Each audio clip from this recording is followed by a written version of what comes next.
Pastor Dan here from Dexter Gospel Church. Appreciate you watching this Proverbs Practical.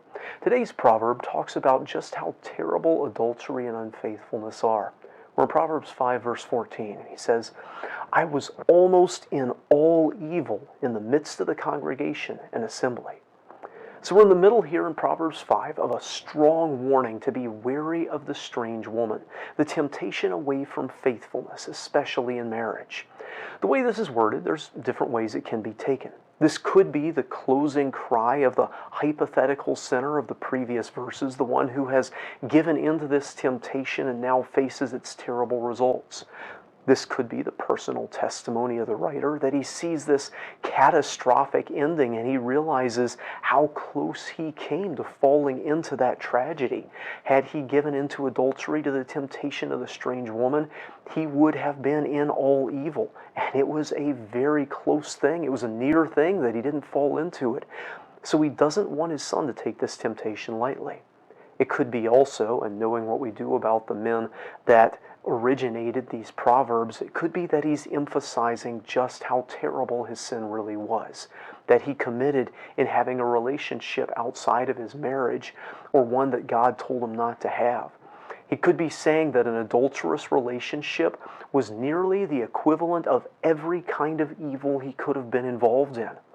See, both David and Solomon, who ends up writing this, ended up bringing terrible disaster upon their families and even the nation through mistakes with women, bad decisions, through not being mindful of faithfulness instead of advantage and desire.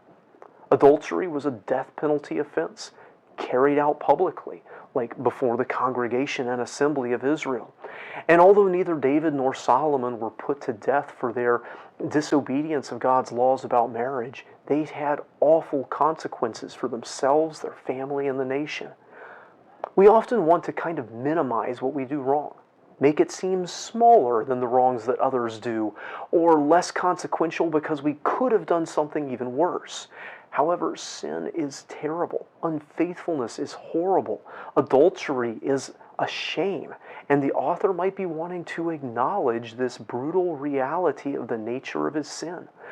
Adultery is not the only evil out there. So he doesn't say he was in all evil, but adultery is a terrible evil and one that can combine multiple evils into one act or relationship. So the strange woman is a terrible danger, and adultery is a terrible fate that leads to terrible fates. So is there some way to avoid this? Something that these men learned that would keep them back and keep us back from going after what we're not supposed to go after?